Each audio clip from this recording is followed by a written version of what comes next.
The FDA has warned that the use of probiotics on premature infants could have deadly effects, deadly side effects. Children have already died. There are now dozens of adverse events reported regarding preterm infants and probiotics. And the FDA has gone as far as telling the companies that you're illegally marketing these treatments to hospitals, and stop.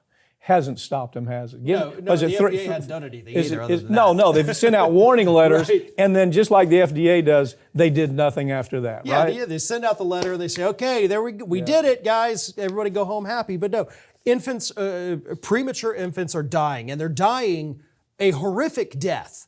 Nothing but pain for these infants, to the point, and this is actually another lawsuit that your firm has handled. We're handling these cases, but the stories we've heard are absolutely horrific. You know, these NICU nurses saying, I had to quit my job. The screams, the wails from these infants as they're dying from this, a necrotizing enterocolitis.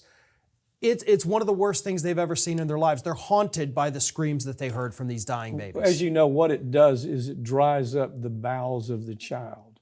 And as it dries up the bowels of the child, the pain is excruciating. They can't really stop the pain other than putting the child in a coma. You're seeing it with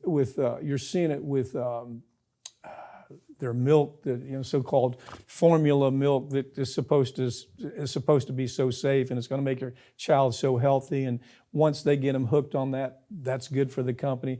But that formula is part of the problem. Add to that, the probiotics are in that formula, so it's like a double whammy, Yeah.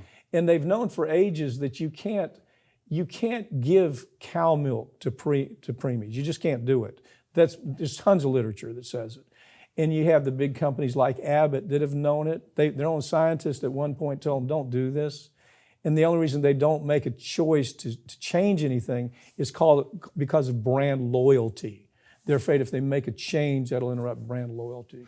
Yeah, and these parents, they don't know. I mean, these warnings that the FDA has sent to the hospitals and to the manufacturers, they're not going to the new mothers. They're not going to the parents. The FDA is not saying, hey, wait a minute, before you give this to your child, you may want to look at our literature. Because the FDA does nothing other than send out letters. I mean, they've known this for so long. People could be in jail for this. Oh, yeah. The FDA could have totally shut them down, banned these products, and they're not going to do it. Two things. Number one is they never throw a white man in a suit in prison for killing people like this.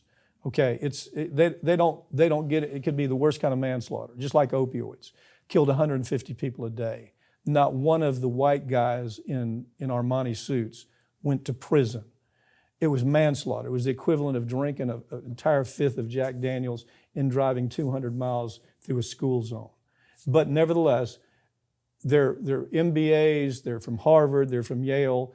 They got suits on, so we don't throw them in jail because we have a different system in the U.S. Anywhere else in the world, they'd be thrown in jail. Matter of fact, you see it all the time. Europe and Asia, these people are actually dealt with. Not here, because we have a DOJ that has no guts. Most of the time, the administration in charge of the DOJ, like this one, has no guts to push it. And so that's why this happens, and it's going to continue happening until some of them are thrown in prison. And they can tell the story about the fact that Joe did this 10 years ago and he got 10 years in prison. Until we do that, this type of thing is going to continue. Drugs, the environment with pollution, stealing from mom and pop and pension programs, it's all going to continue because we won't throw these people in jail because, they got a suit on. They got an MBA. They went to Harvard. They went to Yale. So we don't throw them in prison.